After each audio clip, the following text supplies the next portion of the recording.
Fala galera da terceira série, tudo beleza? Sou o professor Luciano, Biologia, trazendo para vocês um assunto dos ciclos biogeoquímicos, com ênfase ali no ciclo do carbono. Então nessa aula vamos conhecer o ciclo biogeoquímico do carbono, além de compreender a forma como esse ciclo acontece na natureza, a importância dele e no que está relacionado com as nossas vidas. Então vamos lá, gente, porque novas epidemias são um risco a partir do aquecimento global. Solos que estavam antes, há milhares de anos, às vezes, congelados, podem se descongelar agora, liberando bactérias e vírus que estavam congelados embaixo, isso aqui há milhões de anos atrás, então eles podem ser liberados. O despertar de um vírus pré-histórico congelado, o ressurgimento da varíola, da dengue, que se instala na Europa, entre outras hipóteses dignas de filmes e catástrofes, estão sendo seriamente já debatidas por cientistas do mundo inteiro, que já estão preocupados com riscos de novas epidemias e talvez pandemias devido ao aquecimento global. Então, uma coisa às vezes pode interferir na outra sim, tá? Vamos refletir lá, gente, como os elementos químicos encontrados nos seres vivos circulam pela natureza e também que desequilíbrios o ser humano vem causando no ciclo desses elementos. E também o que é o efeito estufa. Então vamos entender cada elemento desse aqui, responder cada pergunta dessa no decorrer da aula. Ciclos biogeoquímicos. Então o que são, gente? São processos que acontecem na natureza que vão garantir a reciclagem dos elementos no meio. Então a gente entende que a vida acontece graças aos fatores abióticos e interação com os fatores bióticos. Então existem trocas desses elementos entre o mundo biótico e o mundo abiótico, entre ambientes e seres vivos. E a gente pode destacar 4 grandes ciclos, tá? O ciclo do carbono, do oxigênio, do nitrogênio e da água, embora existam outros também, como o ciclo do fósforo, do enxofre também, que ocorrem na natureza e são extremamente importantes também.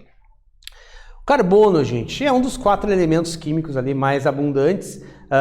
Na química orgânica você vai estudar o carbono, que ele vai formar todos esses compostos orgânicos que existem de um modo geral, tá? Então o carbono ele está relacionado ali à composição dos seres vivos, na produção de glicose, de proteínas, de lipídios, as chamadas moléculas orgânicas de um modo geral. Mas esse carbono também é cíclico, tá? Ou seja, ele é eliminado pelos seres vivos, ele chega na natureza, volta para os seres vivos, e ele pode ser dividido em 2 grandes ciclos que ocorrem com velocidades bastante distintas, ok? O ciclo geológico do carbono, que é aquele que ocorreu lá no início da formação do carbono no planeta, tá? E que ele se acumula de alguma forma, ele é mais longo, mais duradouro, e o ciclo biológico, que é do dia a dia, que que permite a vida entre os seres vivos. Esses 2 ciclos, apesar de serem mais fáceis de compreender, separadamente estão interligados, tá? Então a gente vai dar uma aprofundadinha agora em cada um deles. Mas antes, a gente vai fazer uma atividade. Gente, observe o esquema a seguir, que é uma simplificação do ciclo do carbono. Então eu vou ter aqui o gás carbônico, dióxido de carbono, e a gente vai ter aqui a molécula de glicose. Explique rapidamente o significado dos números 1 e 2, que estariam aqui entre esses 2 compostos. Rapidinho a gente já volta.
Então, vamos lá, pessoal. O que significa esse número 1 e número 2, né? Então, vamos lá.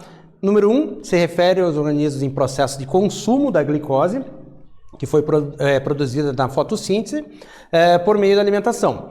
Após isso, o processo metabólico vai liberar o gás carbônico, que aparece ali, o qual será incorporado pelos organismos fotossintetizadores novamente para fazer novo processo de fotossíntese. Então, basicamente isso aí. Agora vamos pensar assim, gente, ciclo geológico do carbono, aquele ciclo mais duradouro, mais complexo, responsável por regular a movimentação do carbono pela atmosfera, pela hidrosfera e pela litosfera também, né? E destaca-se também por ser um ciclo bastante demorado. Esse gás carbônico que está presente na nossa atmosfera é solúvel em água e assim ocorre uma troca contínua entre esse gás carbônico na atmosfera e o ambiente aquático. Existe ali na superfície da água, existe essa troquinha ali. Outra forma de movimentação acontece quando o gás carbônico dissolve-se na água da chuva, né, daí produzindo o ácido carbônico, que a gente vai chamar daí de chuva ácida, que é uma solução ácida que facilita a erosão das rochas silicitadas, tá? Ciclo geológico do carbono ainda, gente. Então vamos trazer lá aquele conceito do intemperismo, que são vários processos que acontecem sobre as rochas, que vão transformando em solo, em pequenos resíduos de areia e tudo mais. Provoca também a liberação de íons cálcio e ácido carbônico, tá? Esses íons podem ser levados para o oceano, sendo utilizados por organismos marinhos na formação das conchas. Então, eles vão interferir lá e serem importantes na formação dessas conchas no ambiente aquático. Aí, quando esse animal morre, são depositados no ambiente e acumulam-se, fazendo parte do sedimento no fundo dos oceanos. Esse sedimento, posteriormente, vai formar as chamadas rochas calcárias. O gás carbônico ainda pode ser liberado por vulcões para a atmosfera, serem devolvidos, né, para a atmosfera através de processos ali de erupção vulcânica, beleza? Ciclo biológico, esse aqui é o ciclo do dia a dia, vamos dizer assim, tá? Onde a planta vai realizar seu processo de fotossíntese, para isso ela captura o gás carbônico atmosférico, captura água também, faz a conversão, faz todos os processos bioquímicos dentro da célula e produz a chamada glicose, que possui carbono também, né? Cada molécula possui 6 carbonos, né? Além de produzir o chamado oxigênio, que serve para a respiração da própria planta produtora e dos seres vivos em volta, que são consumidores de oxigênio também. Os seres vivos necessitam de matéria orgânica para sobreviver. Então, os autotróficos, a partir da fotossíntese, a produção da glicose, eles dão origem à cadeia alimentar, fazendo com que os consumidores primários se alimentem daquela planta produtora e vão passando essas moléculas para frente, né, através do processo nutricional normal ali, tá? Os seres vivos também são responsáveis pela liberação de carbono no ambiente.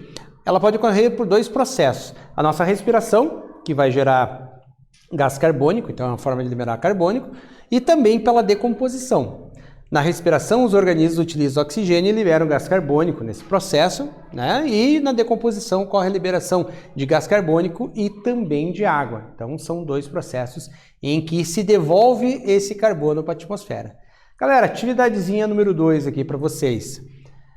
O ciclo do carbono na natureza pode ser representado simplificadamente da seguinte forma. Então temos aqui vegetais, animais, tá? Combustíveis, decompositores e números de 1 a 5, tá? Determine os significados desses números, do 1, do 2, do 3, do 4 e do 5. Já voltamos.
vamos lá, gente, o que significam esses números, sabe? É importante a gente saber que fotossíntese no número 1 aqui, né? Ou seja, os vegetais vão receber esse gás carbônico da atmosfera e fazer todo o processo de formação de oxigênio e de alimento, tá? A alimentação dos vegetais, pegando esse carbono, tá? Aí, número 3, o processo de respiração. 4, o processo de combustão, né? Por isso tem os combustíveis ali queimando, né? Então a gente tem o processo de combustão. E 5, o processo de decomposição, gerando ali com novos combustíveis e, né, para os seres decompositores ali também. Gente, existe um efeito no nosso planeta chamado efeito estufa, que mantém as nossas temperaturas gerais do globo, na sua média, de uma maneira equilibrada para que se possa existir vida. Ele é um fenômeno natural, de extrema importância para a existência da vida no nosso planeta. Ele é responsável por manter essas temperaturas médias globais, evitando que haja grande amplitude térmica e possibilitando o desenvolvimento de seres vivos. Senão teriam áreas hoje que seriam congeladas, outras até mais quentes, então não existiria a possibilidade de vida, né?